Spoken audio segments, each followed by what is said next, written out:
Hello everyone and welcome back to the X-Ring. I've got a really exciting episode for you today. You know, I've often said for home defense, there is nothing that equals a shotgun, okay? With the versatility of what you can load in it, everything from birdshot to buckshot to slugs, it is just incredible firepower.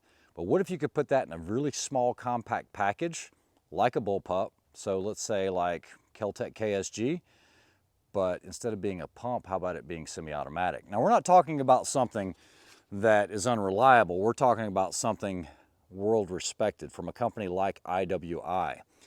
And this is the TS-12, guys. It is a semi-automatic bullpup shotgun.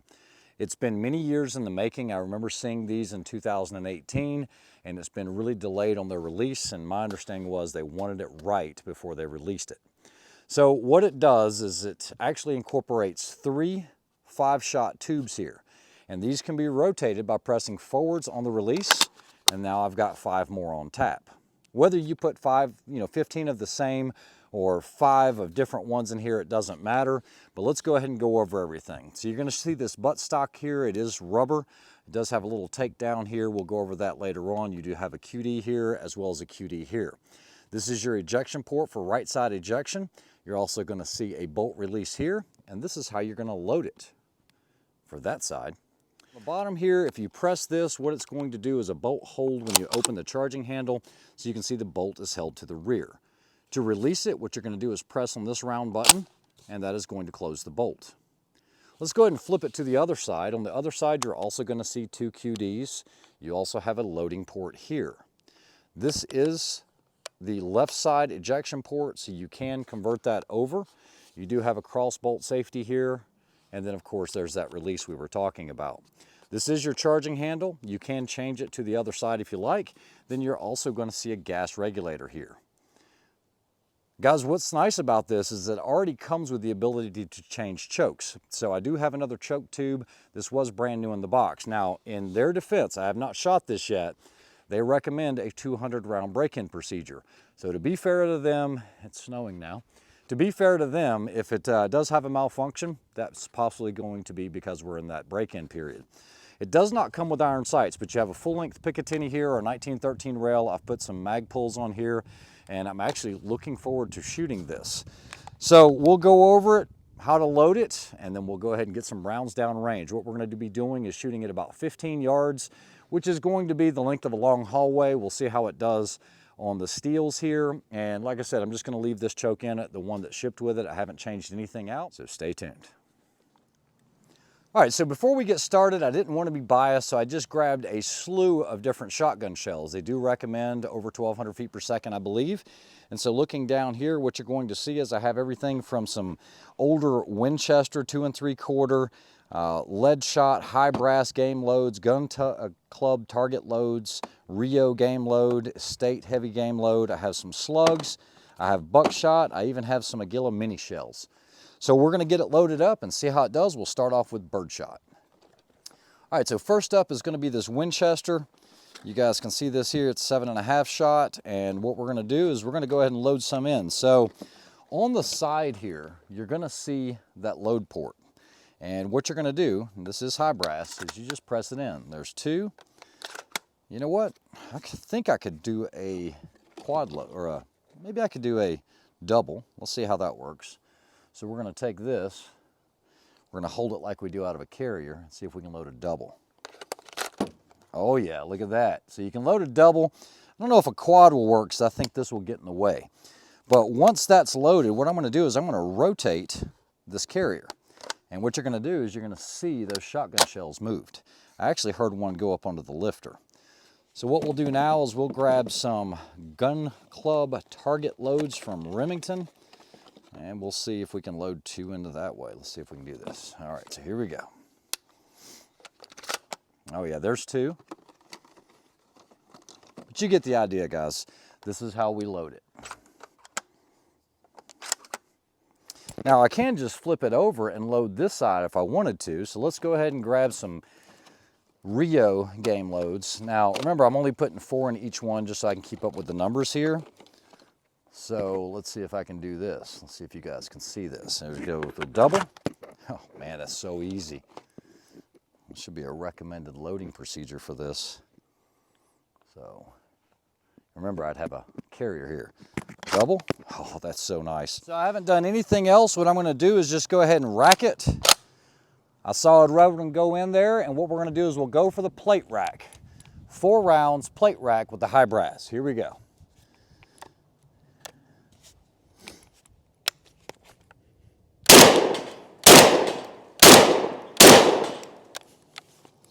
All right, you noticed that flinch, didn't you? All right, so once that happens, you still can't rotate it. You have to press forwards, rotate, 4 more just loaded.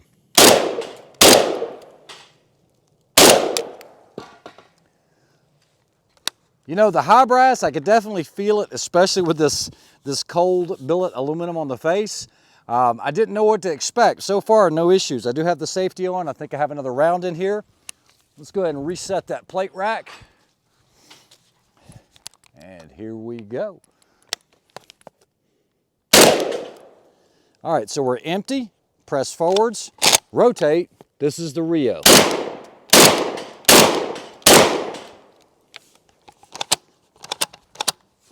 That's it. She held open perfectly, worked perfectly. So I'm pretty impressed with it so far. I think we can put down some faster times. Like I said, I really didn't know what to expect. Let's go ahead and throw some more rounds in here. All right, so we're gonna go 15 rounds as fast as we can, see if we have any malfunctions. Here we go.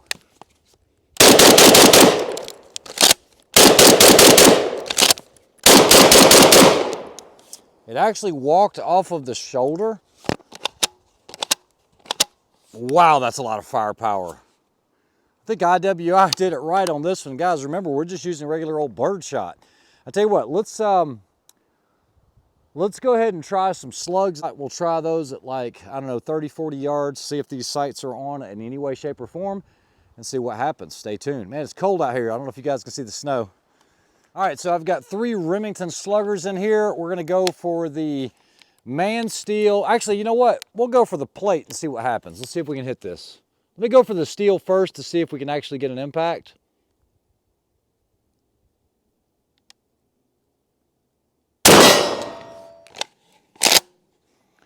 All right, it's a little higher right. Let's go ahead and see if we can do that again.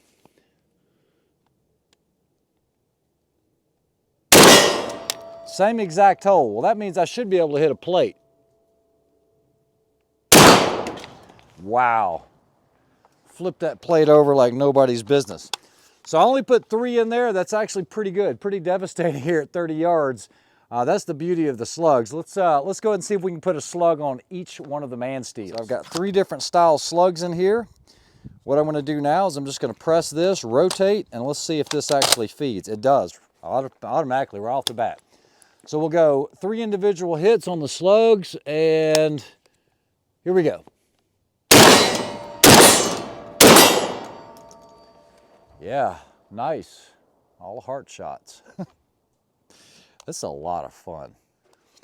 I wonder if it will do Aguila minis. Let's try those. All right, guys, if you aren't familiar with these Aguila mini shot shells, these are actually buckshot. I have no idea if this is gonna work. I don't know if it's even allowed, but if you've got them, why not try them, right? So there's 2, 3, 4. All right, let's see what happens here. Nope, I can see it. It's on the lifter, but it is not loading. So it didn't like loading that way. Okay, I chambered one. Let's see if this fires. We'll go for the plate on the right. Wow, that was soft. It actually loaded another round. Uh-oh. So it did not extract. Yeah, now we've got a huge mess in there. So if you have one of these, do not shoot the Aguila mini shells. This is what I've seen in a lot of shotguns. While it is neat, unless I had a breakover type shotgun, I'm probably not going to try to use the Aguila.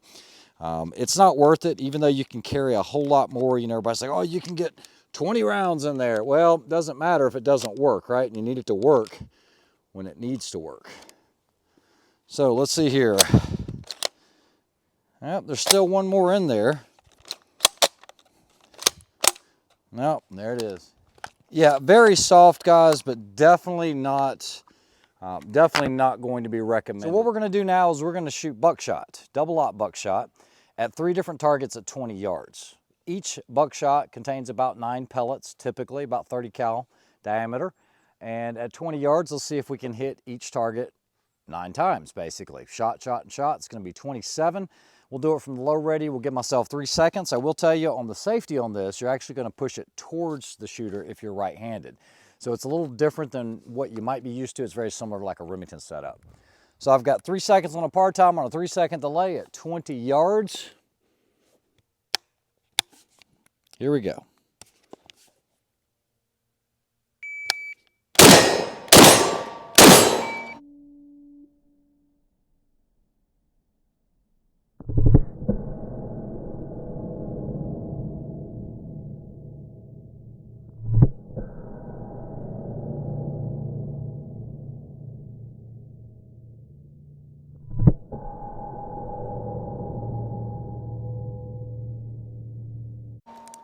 Okay, so under 3 seconds, you guys saw I took my time. It was 2.66 seconds. I think we all have hits on there, so let's go check it out. All right, guys, so coming up to this one, we have all steels on the target. This one as well. Actually, I count 10 on this one. 1, 2, 3, 4, 5, 6, 7, 8, 9, 10, 11. I don't even know how that's possible. But yeah, that's 11. 1, 2, 3, 4, 5, 6, 7, 8, 9, 10. Wow, crazy. It's usually going to be 9. So 1, 2, 3, 4, 5, 6, 7, 8, 9, 10, 11, 12. That is crazy. Well. All right, so for contrast and comparison, I want to show you something. We're going to take an HK MP5 in, and it does have a red dot on it. We're going to go from the same distance. Now this is a machine gun. I've got 30 rounds in the magazine. I'm going to allocate myself 3 seconds again. We have 3 adversaries shooting 9mm. All right, let's see how the round count turns out on this, just so you guys see. So here we go. So I'm still going to give myself the 3 seconds.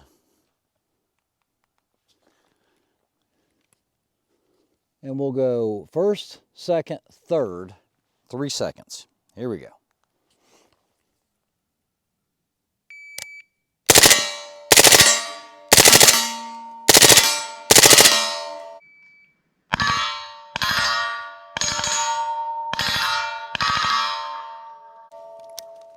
Okay, so that's enough. I gave myself 5 seconds. I went left, middle, right, middle, left. We have substantially less rounds. They were all controlled, they were all hits. And for the most part, they were all center mass, okay? I've seen this demonstration quite a bit, and I've never agreed with it. Because although that shotgun is very, very devastating, you cannot compare 9mm, 1 round of 9mm, to 1 ball, 30 cal ball out of buckshot, okay? There is a difference in energy. Each one of those balls is only going to be about 50 to 60 grains, something like that. So the energy is actually going to be less than that of a 380 at the same distance. Now, granted, I would not want to be hit by a 380, especially 9, 10, or 11 of them at one time. It's a lot of energy. But even something like this that's been used across the world since, you know, the 60s, you can see how many rounds you can get on target with a shotgun as opposed to something like a machine gun. Definitely more devastating, definitely more accurate, if you will, but just think about all the energy at one time, okay? It's a lot of kinetic energy. All right, guys, on this first target, 1, 2, 3, 4, 5, 6, 7, good center mass hits. Here, we've actually, looking closer, we've got 1, 2, 3, 4, 5, 6, 7, 8 center mass hits. And on this one here, we have 1, 2, 3, 4, but they're all center mass. So even if you do the math on it, substantially less hits on target as opposed to that double-aught buck. All right, so before we close it out, what we want to do is go over how to disassemble this. I'll show you a quick field strip on this, and I also want to show you a couple other features. So the first thing we need to do is make sure that it's empty. I never showed you guys this little button right here. This little button right here, if you press this, this will allow you to take the shotgun shell out. What's also nice is it has that stop on there. And then what we're going to do is check the other side. You guys can see I have rounds on here. And it comes out. So that's one of those things. It might catch it, it might not, but it is nice that it does have that stop on there.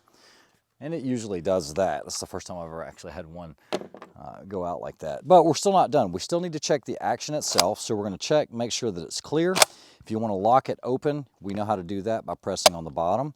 Now it's going to lock open. What we want to do is check every cylinder. I can actually see all of them as I go through here to make sure that the tubes are empty. Okay. So once we do that, we can close the bolt. Now on the end here, you're going to notice this little button on the buttstock. Okay, all I'm going to do is press that down.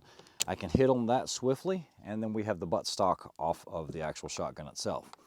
Now from here, what you have to do is pull this pin out. Now if you pull the QD off first, you're probably going to have tools. What I've learned is without taking the QD off, now you have a little handle. You can pull on that, and that releases. It's very similar to like an AUG or something. You're going to pull this little spacer plate off, and then you're going to have this back portion. Now guys, you can disassemble this a little further just with a punch right into here, and you can take this mechanism out with the lifter. Very easy, but this piece is a billet piece of aluminum. So now what we're going to do is we're going to lift the bolt itself out. So this right here is the bolt. You can actually take a drift pin or something, a roll pin punch, and you can just push these out either direction, it doesn't matter, and then this comes off and it stays nice and clean. As a matter of fact, there's very little dirt or debris on it. So that's everything you need to do here. You can reach the chamber, this stays attached.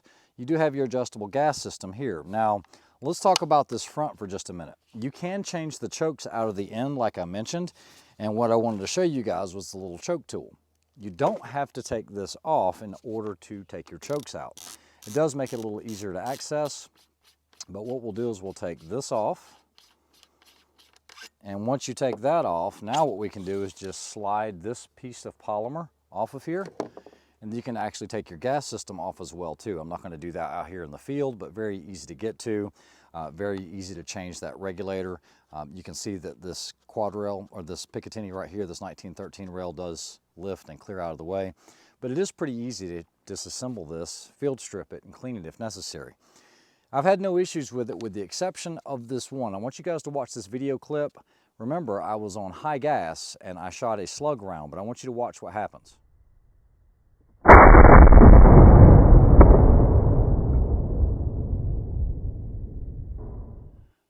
All right, so other than the Aguila mini shells, that was the only stoppage I had the entire time of this testing, and that could have been user error because I had it on high gas with a high slug round velocity. I think maybe low gas would have stopped that shell from coming around and going back into the ejection port, but it did happen, so I wanted you guys to be aware of that.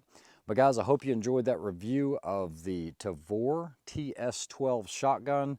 Big shout out to everybody that's made this channel possible, everyone from Defender Ammunition to Cool Clothing to all of my sponsors in the past, Tacticam. There's just so many to name, and including you guys for watching the channel. I hope you enjoyed this review. I know it's been a while since I've done an actual review, but this is a lot of fun. I enjoyed this. Hope you guys have a great week. We'll talk to you soon. Have a good one.